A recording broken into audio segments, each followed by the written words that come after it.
it's the sport you care about, we're talking about it. The Full Court Press on Sports Talk Radio, 106.9 FM, 1390 AM. The Fan.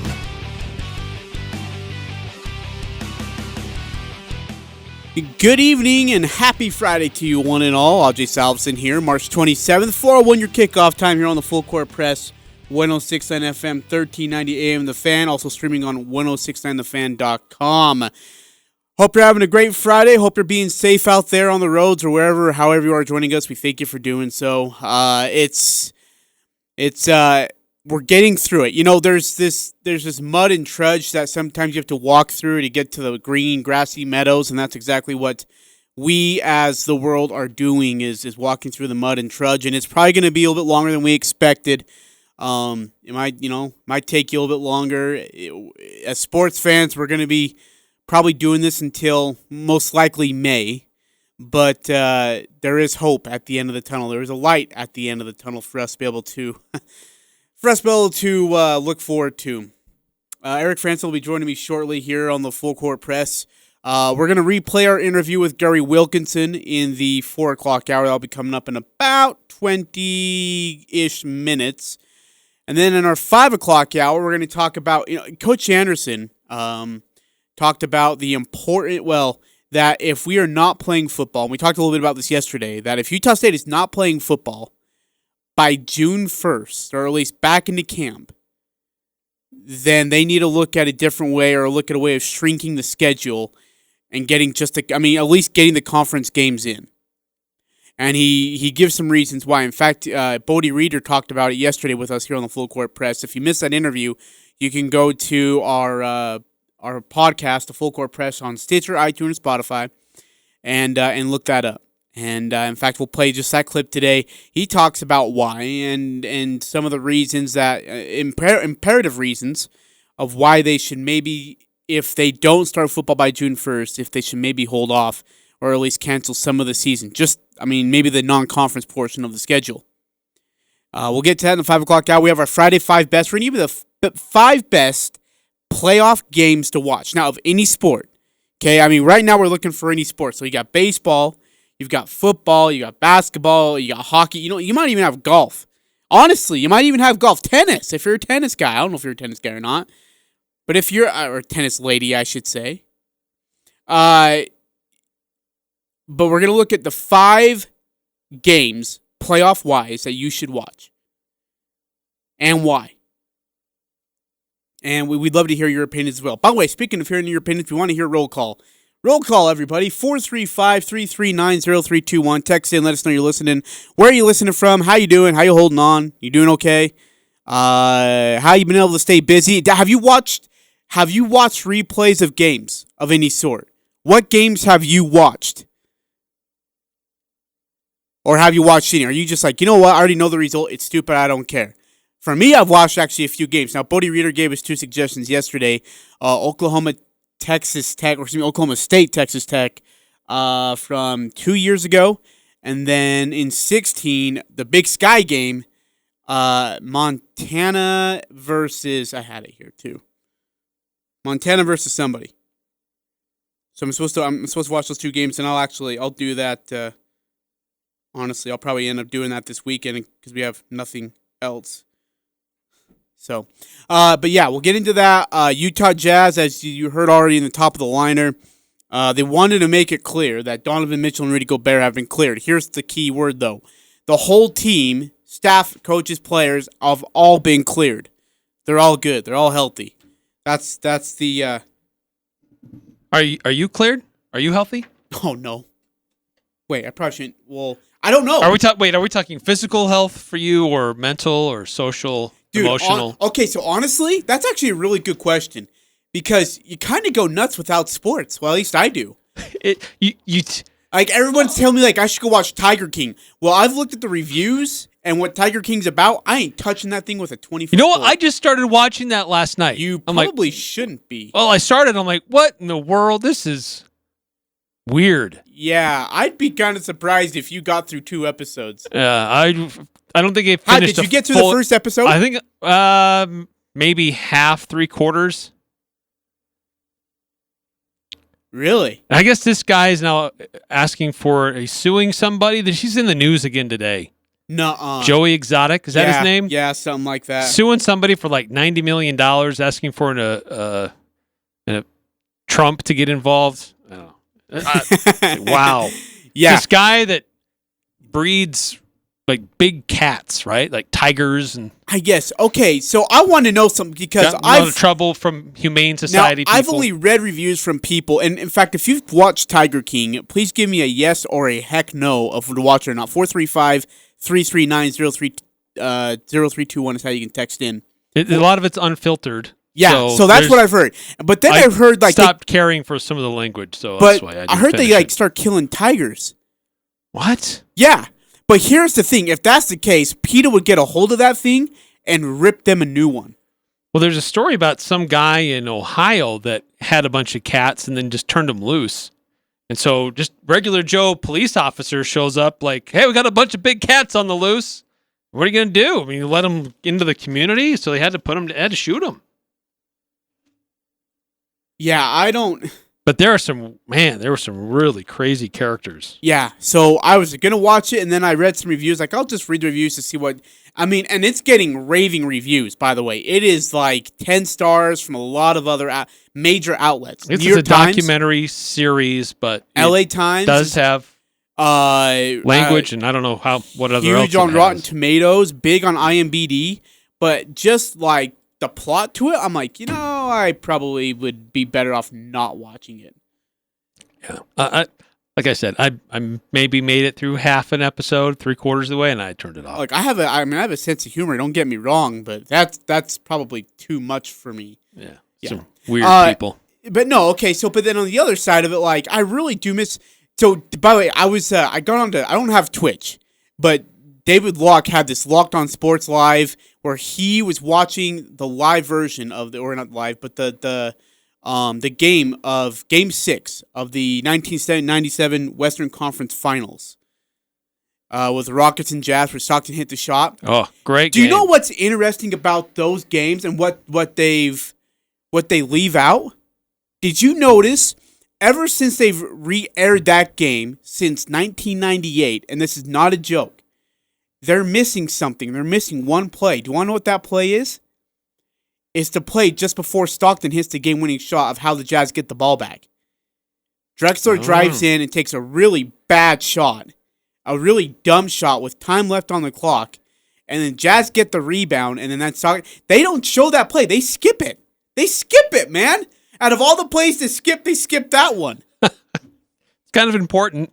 So anyways, I had a chance to watch that yesterday. That was cool. And then I watched what other games have I watched? I still need to get Bodie Reader suggestions. I need to get those up on my TV screen. What else did I watch though? I watched the re-air of the Boise State TCU Fiesta Bowl game, which was just absolute highway robbery for both teams. That the BCS committee was like, wait a minute. We can't have two non-Power 5 teams beating our Power 5 teams. So let's just do this. Yes, that's right. Let's TCU put them was together. Still in the Mountain West at the time. Bingo. And so they put them together. Yeah, that was a joke. And Boise State won. And It then should they're have all been like, TCU wasn't that good in the upsets. first place. TCU And Gary Anderson, or not Gary, should have Gary been matched Patterson up with was somebody pissed. else. Yes. And then they there was the, which one was it? When Boise, TCU played Wisconsin like the following year and then beat Wisconsin in the Rose Bowl. And everyone was like, holy crap, what was TCU doing playing Boise State in the Fiesta Bowl? And that's when like the whole like outrage towards the BCS committee really started to kind of go down. So yeah, I just miss sports though, man. I missed it a lot. And now we're hearing, obviously, as we all heard, Donovan Rudy okayed, as is the team, the coaching staff and players, equipment managers, and all sorts. Right. The Utah Department of Health, they have cleared the Jazz players and staff who were involved in that now famous game, maybe infamous game, depending on how you want to look at it. Yeah. But the game that happened in Oklahoma City, gosh, Ajay, that was a week and a half ago? Yeah. Or has it been longer than that? Has it been 2.5 weeks ago? No, longer than that now. I think we're at 3 now, aren't we? Are we? Yeah, we're at 3. I'm not even joking. I think we're at 3. Well, it was on a Wednesday night. So was it 2 weeks ago-ish? Okay, Or was it 3 weeks ago? No, it's 3 weeks So ago. much time is I like... know. Every day seems like a week, and every week seems like a month. But then... Because so much changes every day. But then this came out, the news today, of this. By the time Saturday the 14th hit, Adrian, I was so tired that if I tried to get out of bed from Saturday the 14th through Tuesday, March 17th, St. Patrick's Day, I kid you not, I could not be out of bed for 5 minutes without needing to go back to bed and lay down. And it was that Tuesday, St. Patrick's Day, I was thinking, boy, I don't have any of the normal symptoms, but I thought to myself, it seems to me I should probably get tested. And my daughter is an attorney, her fiance is an attorney. They had come to me on that Thursday, and my daughter's fiance's mom was a nurse for many years and was a nurse educator. And she was quite concerned, obviously, that perhaps I had, through all the travels, etc., possibly been exposed. And made the decision that Tuesday night, St. Patrick's Day, to go down to a local city hospital in Philadelphia and get tested. And that's exactly what I did. That's Doris Burke, sideline analyst and NBA analyst as well for the NBA. She was tested positive for the coronavirus. And it was just over 2 weeks ago, Ajay. That's all it was. It's just been 2 weeks. That's it. 2 weeks. Over the course of a normal calendar year, 2 weeks go by and you're like, okay, okay, that was just recently. 2 weeks ago now seems like forever ago. 2 weeks ago, we were still wondering if the conference tournaments were going to be canceled or not. Yep, that's a great point. 2 weeks ago today, they were starting to be canceled mid-game. That's all it's been, is 2 weeks. So much has changed in 2 weeks. We went from just a handful of cases to now the United States of America has had more positive cases of coronavirus than anywhere in the world. Now, imagine what would have happened if Rudy Gobert had not tested positive. How much worse would things be today and next week and the week after that? Yeah. Because really, that's the true. First quote-unquote famous person or first athlete to be tested positive really put it in everybody's mind that, oh, this is serious. We got to start shutting things down. And all the games, all the crowds that got stopped because of that likely saved thousands of lives. Yeah, see, here's the thing, is that Rudy Gobert got crucified by everybody, but really, he played the scapegoat. Because if he doesn't get tested positive, we're all just going on about our normal daily lives. The March Madness tournament happens, the NIT tournament happens, everything happens, and then guess what? Like you just said, we all of a sudden come together and we're like, wait a minute, he's positive, and then it's just what it is right now. Bombshells. Times it, triple times it, and it's just as worse. It's just like multi-level marketing. Brian Windhorst of... you share it with some of your friends, and then they share it with some of their friends. That's not awful. No. Brian Windhorst of NBA's The Jump does a really great job. We've had him on our show once. Has some concerns of where the NBA stands, where owners and teams stand with their players. Really interesting stuff. Here's the first bit of Brian Windhorst talking about teams losing touch with the players. It's having a dramatic effect across the league. Teams are in contact with their players every day, but because they can't actually train them, they're losing touch, and this is actually going to slow the return of the league whenever that's possible. That's a great point. See, the biggest issue we're having right now, Eric, is the fact that these players aren't allowed to be outside. And by the way, the NBA sent out a mandate towards every player, athlete, equipment manager, and coach. Do not go outside. Do not go to a gym. Stay away from your facilities. Stay away from the facility. Do not go to a church ball gym. Stay out of them. Do not go there. You don't need to be there. Because they want to protect the health of their players. Well, and so Donovan Mitchell's sitting down there. He's eating grapes and a banana and maybe a nice little smoothie, but he's sitting down.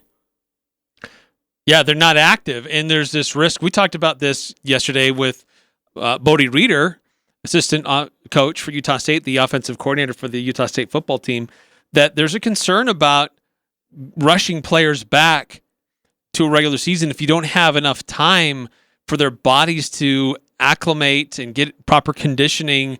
Because if you all of a sudden throw them into a season where games matter and games are important, said you're going to have 100 hamstring injuries right away. It's no different for the NBA. They've been without basketball activity now for 2 weeks. And they're going to need some time to get going before they resume the regular season. Even if this starts to go down and it's on a downward trend and they figure out a way to isolate players, maybe even still hold games, these teams are going to need to get together to practice, get their bodies back conditioning right, and in the gym. So it's even going to be a few weeks after that before they're really good to go. Speaking of NBA, and by the way, we'll get to his head ball coaches, his concerns, and what his solution is in the second hour. But speaking of conditioning, Brian Windhorst brings out that same issue that NBA execs have a worrisome about. Can they go out and play a 48-minute basketball game? There were certain players who have terrific equipment in their homes, like LeBron, probably has one of the best home gyms in Los Angeles. Some players have indoor basketball courts at their house. They're able to have workouts, but a lot of guys do not. Some teams disassembled their entire equipment room and sent equipment and free weights home with players, but most teams that I talked to didn't do that. Alex Caruso of the Lakers gave an interview yesterday where he said he's using a jump rope and a basketball in his garage, and that's it. Alex I could really Caruso. care less about what Alex Caruso is using. Yeah, but I think it does illustrate that your top level, your veterans, your big money guys are probably going to be set up more. But if you're mid-level, if you're a bench guy, even if you come on and you play 10 minutes a night, really, are you going to have the resources to have that kind of equipment in your home? And the thing is, you don't prepare for this, right? Because you don't prepare for a coronavirus to come hit you. No. Cancel your season or cancel most of your season until later date. I got to do all my training at home. And now I got to be at home. That's what the team facilities are for. You move the kids' toys and you run up and down the stairs for 30 minutes. You bring that stuff with you. Yeah, all the time. how do you handle that? And so that's a big week. And then the other here's the part Brian Windhorst is talking about of the 6 weeks in China. Yeah, nobody knows about that. We don't have any sense of dates, but I'll tell you this, in China, which I think is so relevant to what's happening in the NBA, their players have been practicing for 2 weeks, and they just postponed the league for 2 more weeks, and they could potentially be practicing for 6 weeks before the restart of their season. Whew. So if you're hoping basketball in April, forget it. It's not happening. It's probably not happening. Yeah. Late May probably. I would see that's my guess too, is late May. And when the basketball does come back, Eric, empty arenas or fans? The reality is, if the NBA comes back, at least in the short term, it's going to be in empty arenas or even empty aircraft hangars where they put down a court, and it's probably going to be in a centralized location where the players can be sequestered. And that is just something that players are going to have to start getting their minds around. Okay, Eric, we just looked at each other when he said that and just shook our heads and smiled. Eric, but what do you do? I mean, if you're going to still play these games, you have to find a place that's secure, that's it's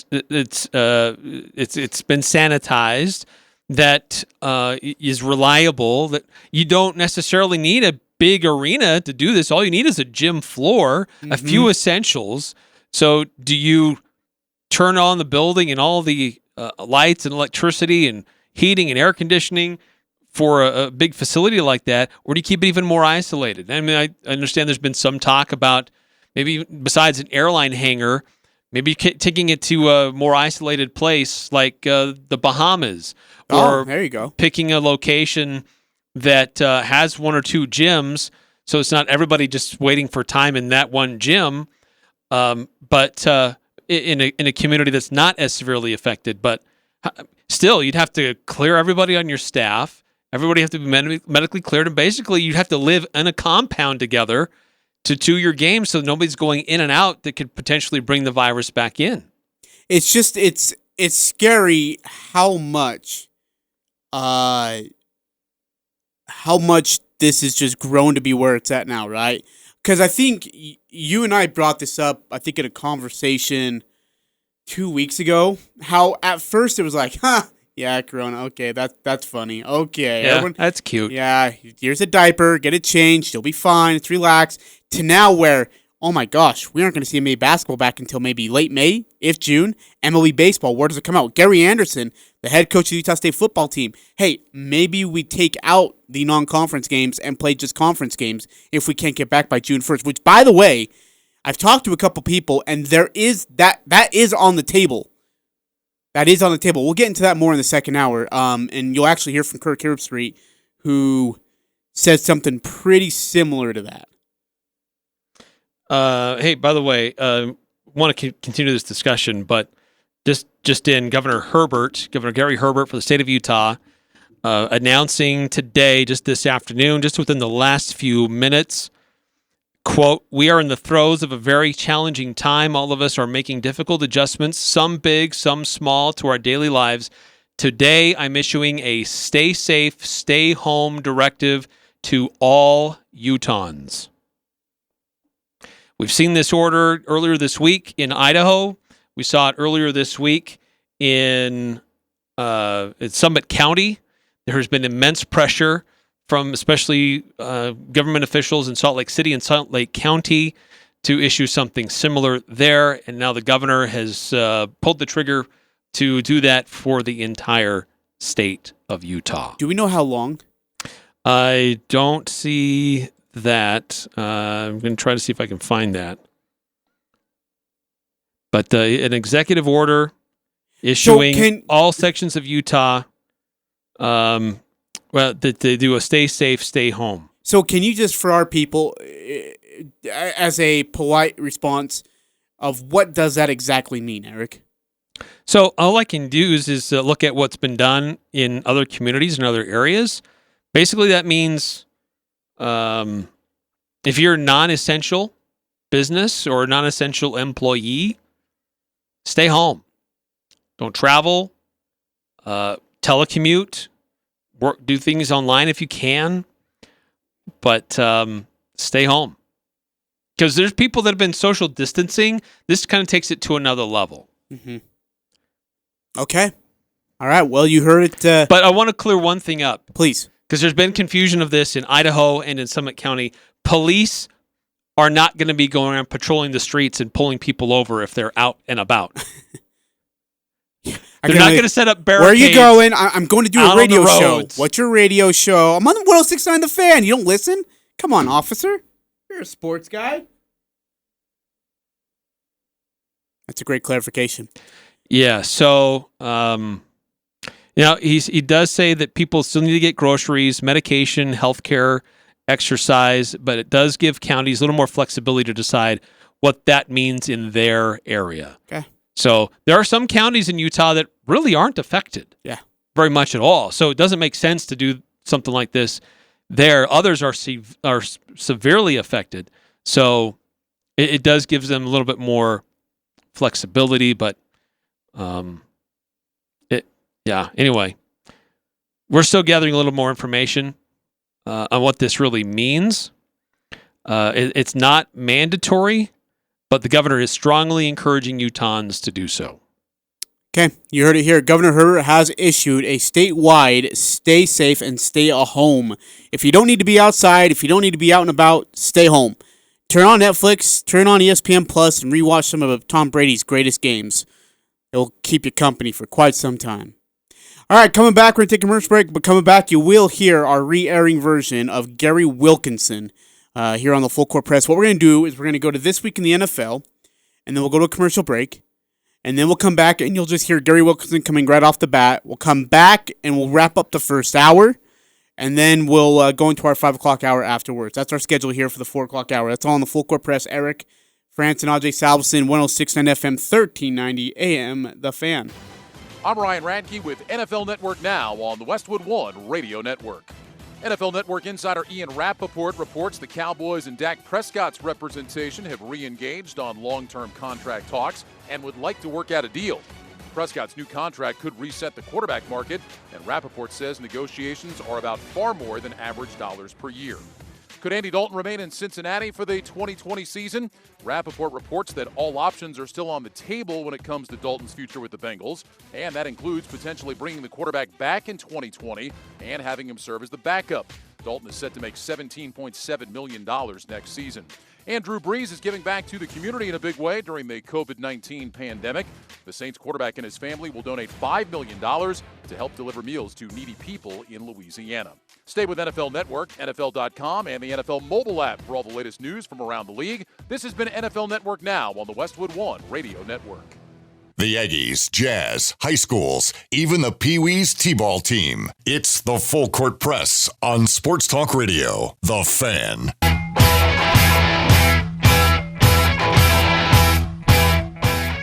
Full Court Press, Ajay, Salvesen, Eric Frandsen here, 106 FM, 1390 AM, The Fan. Hope you're staying safe. Again, if you missed it, Governor Herbert has issued a stay home, stay safe mandate on all Utah citizens. Now, again, it doesn't mean that the cops are going to go out looking for people on the streets, but if you don't need to be out, if you don't need to be traveling, even for recreational activities, which, by the way, have now been eliminated, you need to be at home, in your house, and away from everybody and everything going on.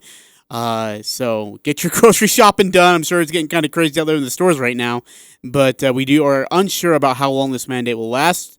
We'll have Eric keep you updated as it comes along.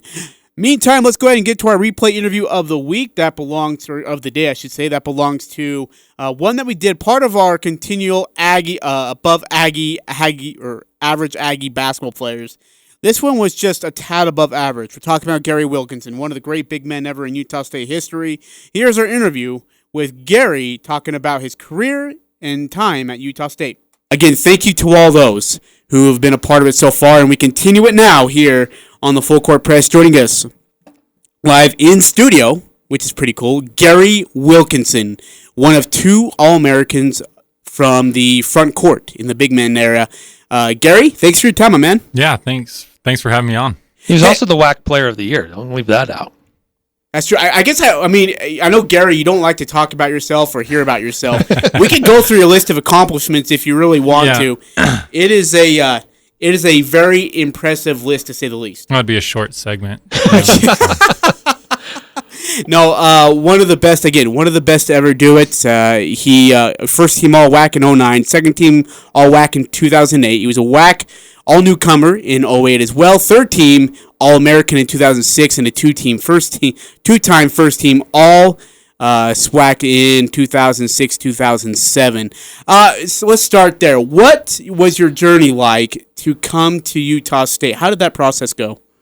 Yeah, we could fill that's a long story in and of itself. Yeah, but basically the Cliff Notes version, dropped out of high school, found my way back onto solid ground.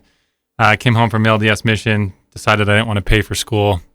I was really tall, so I said, maybe I'll play basketball. Got a scholarship at Salt Lake Community College, and things just went up from there. Got recruited all over the country, and Utah State was the best fit for us, so we came up and decided to be Aggies. Who first recruited you to Utah State? Let's see, it would be Coach Ware. It was kind of a team effort, so I'd hear from Coach V, Coach Verlin, Coach Durier, and Coach Ware just throughout my time at Slick. But I think that they weren't sold on me at first. They were kind of still deciding whether it was going to be me or Adrian Sturt from Snow College, but he didn't obviously end up there. So, what was your first interaction with Stu Morrill? Let's see. I have to think back about that. I think I heard from Coach. I didn't actually meet Coach till my recruiting trip. I came up and watched a couple games, and then on my recruiting trip, I sat in his office and this guy's intimidating. Yeah, Coach didn't really. He wasn't a salesman. He didn't try to. He left that up to the other coaches. And so when you got in to talk with Coach, you kind of just knew he meant business, and I liked that. I was ready for that. But he was intimidating. I was scared of Coach until years after I was done playing at Utah State. Now I can approach him in a bit different, but he's an intimidating guy. Is he real? I mean, I guess as a coach, I've heard stories how players would be able to kind of sit down and have conversations as when they were playing for him that would be non-basketball related. Did you ever have a conversation like that? You don't have to go into deep detail if you don't want to, but did you ever have a conversation like that with him? I tried. When I transferred from Slick, so to answer your question, not really. No. Okay. But there was one conversation. So all freshmen and transfer students had to do, study time of combined student athlete study time. But I transferred from Slick with like a 3.9, and I'm like, I don't want to go to that. I can do it on my own, and it's just a waste of my time. So I created this whole spreadsheet of why I don't have to go to study time, and so I scheduled a meeting with them. So I get in there, and I was up and I was nervous. And I go in and I hand him the sheet that I had taken, a good amount of time to prepare. He took like 3 seconds look at the title and said, no. So I went to study time. That's awesome. Hey, you were a part of some pretty special teams when you were here. You guys had a great run of success in the Western Athletic Conference. It seemed like there were great battles that were going on at that time. Nevada was a great team. There were some pretty good teams in the conference, but are there games or at least opponents that stand out the most in your mind when you reflect back on your playing days? Yeah, I think one of Fresno, my senior season, so that'd be 08-09. We played Fresno at Fresno, and we were right on the cusp of breaking top 20, top 25. It was kind of a must-win game for us to kind of define our season, and we battled hard, and we were up by 3 with like 0.6 seconds left, and then Sylvester Say hit this. I couldn't even hit that shot if I shot it 100 times, and he did it with like 0.6 left from like the free throw line of his side of the court. Yeah, and we battled through that one, and we ended up winning. And then to win the WAC tourney title against Nevada was a huge game. And Coach would always say during the year, like about January or February, I no longer coach this team; it's your team, and you guys are in control, and you take responsibility. And I remember in timeouts during that game, like he couldn't even get a word in edgewise because we were talking so much about what needed to happen. We just rolled, and that was just a nod to the quality of guys that Coach Morrill would recruit up here and his staff. I mean, they just pulled in guys that just wanted to win and were willing to dedicate themselves to do it. So those are a couple games. I could go through pretty much every home game that we played because we won them all while I was here. So it was impressive. 19 in a row. You guys won 19 in a row. It was something about Stu Morrill and conference winning streaks that made him so legendary here in Aggie. And this is, again, 19 in a row, which included, as you said, two wins over Fresno State, a gutsy win over Nevada. You beat New Mexico State, who was a thorn in the Aggie side for so many years. And you beat them not once, but twice, including in the tournament. You guys beat them by 1 in that semifinal game. Do you remember that one, the conference semifinal? Yes, I do. And I have to say that Tyler Newbold was the hero. I mean, I don't remember this. That guy was unbelievable. So we were down by 1. No, we were up by 1. We fouled New Mexico State had the ball. We fouled Young. I think it was Young. So he's at the line. He makes the first. He puts them up by 1 for I can't remember. Anyway, they ended up being up by 1, but he missed the second free throw, and it went over my head. And so I missed the box out. It was like my fault. And Tyler Newbold comes flying in, grabs the rebound, jump ball, our ball. We get into a timeout. We run the play for Ty. Ty gets the ball, they double team him. He kicks it to Tyler Newbold in the corner. Tyler knocks down the jumper from the corner to put us in the lead to win the game. Newbie he's like the unsung hero. He's one of my favorite teammates of all time. He just did, excuse me. He just did everything for us. So. You guys, Gary, it's interesting looking at the pattern in these stats. Sorry, Eric. Stat-wise, by the way, looking at the box, per game stat totals, Gary Wilkinson, Jared Quayle. In totals, Gary Wilkinson, Jared Quayle. Per 40 minutes, Gary Wilkinson, Jared Quayle. In advanced stats, Gary Wilkinson, Ty Wesley, then Jared Quayle. It seemed like there was always 3 or 4 guys really that were the core to helping this team become as great as they were that season. Is that would you correct that as fair, or would you say that there was more to the team than what we saw? Yeah, I think those are the guys that kind of shouldered the load offensively. I know I definitely did not do that defensively. But But like I said, Tyler Newbold was a guy that just did everything for us, and so he led the nation in assist to turnover ratio as a 3 my senior year. So, and that stat doesn't really get you much attention, but is quite a representation of your ability to carry a load. So, but obviously Ty was fantastic as a basketball player. He did so much, and then Jared was all over the court, and so I mean there's so many on that team. And then Pooh stepped up in the WAC tournament, and he guarded Armand Johnson during and he shut him down, which was a huge game plan, and he just did it. He just did a great job. So there were players who stepped up at different times. Matty Formasano knocked in a game winner in Santa Barbara. So it was always a team effort with us. We always kind of found a way to do it as a team.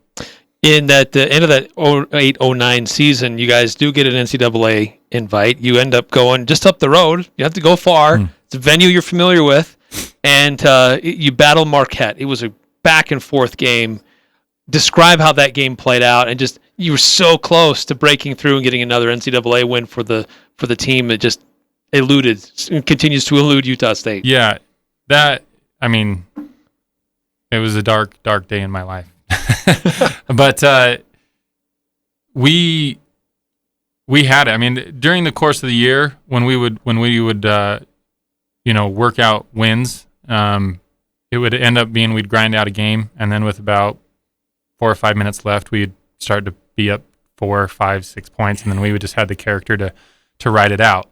And that's exactly what happened. We were up, I think there was 4 minutes left, we were up by 6, and that's where we wanted to be. They came back, hit a few shots, and we ended up being down by 3 with like 25 seconds left. I got the ball at the top of the key, took a dribble, step back, 3, and it felt so good, but I faded away just a little bit. Shot was short. We lose. And it was brutal. I mean, Coach Morrill, it was tough. We were a team, we beat Marquette. We're poised because that conference, the way that the schedule was working out, we had good matchups along the way. And, I don't know. Jared fouled out at the end of the game, which hurt us. Oh, yeah, that's right. And and he was playing spectacularly. I mean, he played really well that game. And that just kind of, I don't think too in depth about that. It still frustrates me. Coach brought up, and I hate to kind of stay on it, but he brought up an interesting scenario where I guess there's a ball that was shot, and if it grazes the rim, if I'm not mistaken, then it goes, I think, right into your hands. Instead, it's an air ball, and it goes into a Marquette player hand, and he ends up going to the other side and knocking down a bucket, and it kind of just snowballs from there. Instead, if that grazes off the rim, it goes into Gary's hand, and he has a wide-open layup, and you're up 8 now with 2.5 minutes left or something like that, and the game's probably over. He says he plays that game in his mind over and over and over again. He says it's the most heartbreaking loss he ever suffered in his career. Well, yeah, I can agree with that. I haven't watched the game. My wife says it was the darkest day in our marriage because just riding the bus home, and then it was just we were rolling. We had a great momentum. We had an unbelievably talented basketball team. We were all, we all got along so well, and it was just one of those things where we wish you could have it back and do it over again. Yeah. One of the things that we've been asking these interviews with above-average former Aggie basketball players Twister. is just what did you do after Utah State? When it was all said and done and you couldn't don the Aggie jersey anymore, you got to go play a little bit more afterwards. So tell us a little bit about that journey. Yeah, so I curled up in the fetal position first when I couldn't don the Aggie jersey. We can't blame you for that. And then so I went down to Las Vegas, started my NBA workouts. I flew out to a few teams, Lakers, Warriors, played summer league with the Jazz. Got invited to vet camp. I knew I wasn't going to make the NBA squad. Had a great offer in South Korea. So I went to South Korea, then Greece, then 3 years, played in the Australian League. We won 2 championships there. Went to Estonia, won a championship in Estonia. We played in a league that played all over Europe. And then decided to go to law school, but I took the LSAT, had to wait a year, so I went back to Australia to play one more season because I couldn't just sit around and spend my money. And then came back and went to law school at the University of Utah. But it was, I wouldn't trade playing overseas for anything. It was just a phenomenal experience, and to be immersed in those cultures. I actually ended up playing with Spencer Nelson in Greece. Oh. And that was a fun experience. Got to know him and his family really well. And then just living in these places was great. I love Eric always asks this question. I got to ask it. Favorite Stu Morrill story? There are quite a few. Some of them can't be repeated on the radio, but we had my my junior year. Coach Morrill was not pleased with us and giving us the business in practice. And JC is down tying his shoe, listening to Coach Morrill go on. But Coach Morrill is backing up as he's yelling at us, or not yelling at us, firmly explaining things to us. And he didn't see JC, so he tripped backwards over JC onto the ground. And Stu's a big guy. He's a big guy, so he went down hard. And JC's just like, and we were all terrified of what was about to happen. I walked over, I help him up off the ground. Practice moves on. And then he came into the team room the next day before film, and he started off and say, I know that everyone in this room is deathly afraid of me because not one person cracked a smile when I fell yesterday. They're like, that's so true. That's so true. But that was a good one. But I loved playing for that guy. Are you able to? We're not going to ask you to do it in here, but are you able to mimic the sweep dance?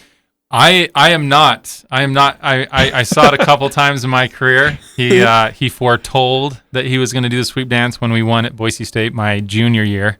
When we won the WAC, and he did the sweep dance, and it was 10 years ago was a time before we had cell phones as great as they are, but I don't know if anyone after me ever caught the sweep dance on film, but I think you could probably sell that for a good chunk because it eludes so many people. I get asked about, so tell me about the sweep dance, and I'm just like, you have to be there. You just have to be there and see Coach Moore. And especially at that time, because Coach didn't show you when he was happy too often, And so those are one of the times where you're just like, he's happy.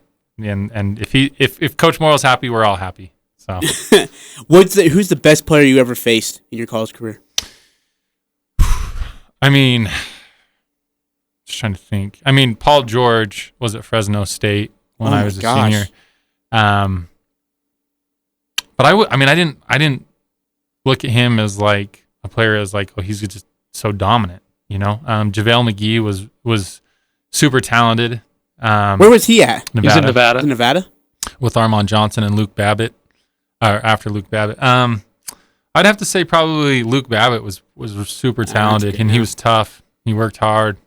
Magnum Roll at La Tech was really good. So those are the guys that I remember about. Do you still watch Aggie basketball to this day? Do you keep up to date with them, or you kind of separate yourself from No, I don't separate myself from them by any means. I have 5 kids at home, but I catch up with it. If I don't go to the game or try to watch the game, I make sure that I catch up on the stats. And Ty and I have a basketball camp up every year that we invite the Aggie players to come and work out with the kids. And Coach Morrill is always good with us to help us have players, and Coach Smith's always been good with us to help us have players. So I try to keep in touch with people up there. So last question for me. Sam Merrill is on pace to maybe break or the 2,000-point barrier mark on Saturday night with the anniversary of Wayne Estes.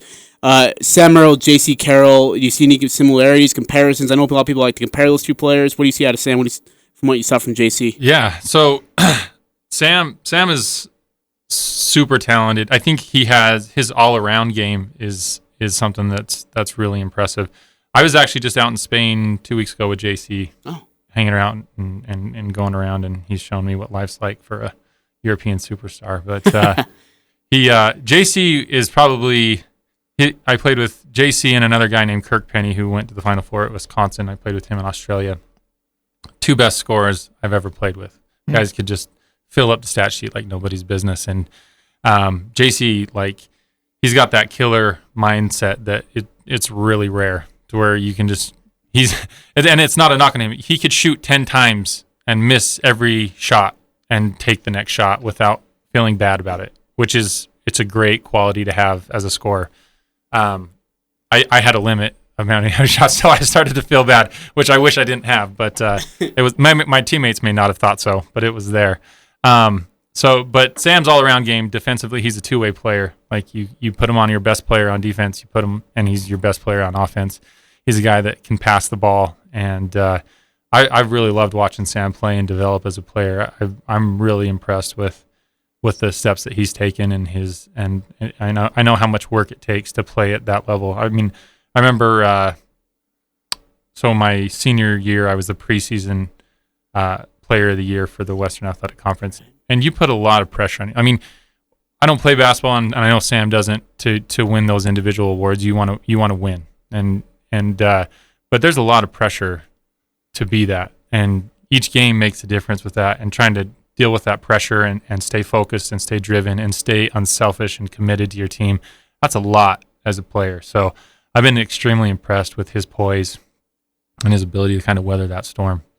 Gary, it's been an honor and a pleasure. Thank you for spending some time with us. We greatly appreciate it, and thanks for all you've done for Utah State University. Yeah, thanks for having me. What a fun interview that was to have with Gary Wilkinson. Really one of the best big men to ever do it here at Utah State University. We'll take a break. Coming back, we'll get you ready for the second hour. It's all coming up on the Full Court Press, 106.9 FM, 1390 AM, The Fan.